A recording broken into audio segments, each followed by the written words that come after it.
Well, pack your bags. We are going on a trip.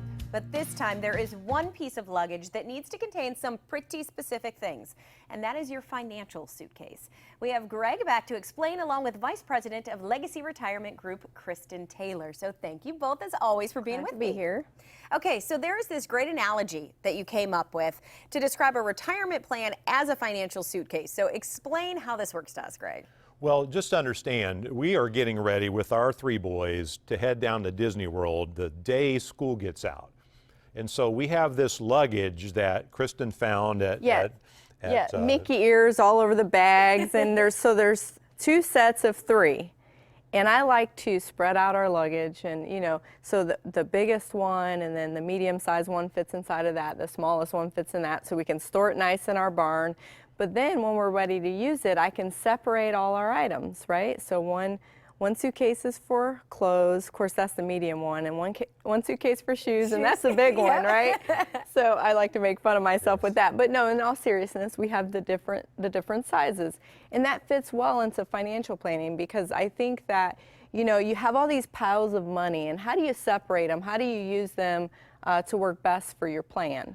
Well, that's where we talk often in our practice about the three worlds of money. Well, just imagine that as your suitcase. So you've got banks or credit unions that are holding your immediate liquidity money, or what I call the sleep well at night money. Insurance companies that offer the ability Great income planning. Right, to get income for life.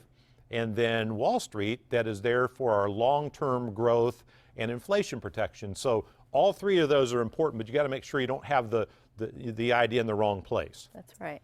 And the thing is, we're going to continue with the analogy in a couple of areas. So there's always the chance of luggage getting lost, right, when you're flying. Yes. Is lost luggage a problem in this situation?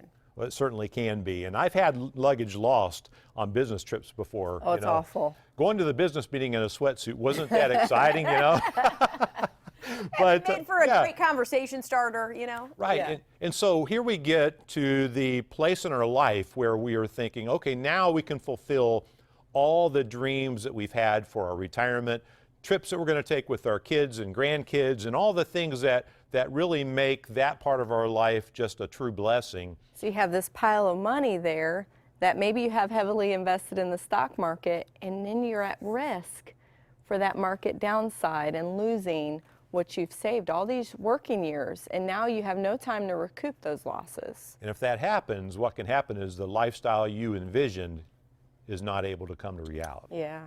Okay, so through all those suitcases, you probably also have one in there for your toiletries, right? The littlest one. You put all the things you need. Yep. Probably a good way to preserve your clothes, too, in the event that, the hand lotion explodes in there. But if toiletries that can explode represent kind of your risk money, what would be the safe money in this analogy? Yeah. Well, the safe money, and that's where when we go and travel, Kristen wants to find out, okay, how many bags are we allowed to actually carry on with us, right? And she has this bag that I bought her. Yeah, so it's a beautiful white bag with this gorgeous trim around it. It's like an old-fashioned suitcase. People listening might remember back when suitcases were the leather straps. Pretty, yeah, leather straps. Yeah. That never goes under the plane. I will hold onto that thing with my life. I panic when they say, okay, flight's full, there's no room above head, and I'm thinking, oh no, they're going to have to check this bag. Can I put it on my lap? Right, so this bag has all my safe things. So say, for instance, I'm carrying my camera with me on a trip, or I have a really nice charm bracelet that my boys have got me charms for, and if I don't have it on, going through security, it goes in there, and all the things that are important to me go in there, the things I don't want to lose. Right, so in that bag, yes, the things that you can never afford to lose need to go in that carry-on item. And that, for us, we say that you cannot afford to lose your income. Right, the dollars that you need to set aside for your income. Exactly. So, more importantly, looking at what dollars you need to set aside for your income plan, that needs to be safe. That needs to be in a place that you can't lose it, that can't go to another country. Like right. I've heard friends who they went one way and their bag went the other direction. So you want this money to be with you and to be able to be used for an income plan.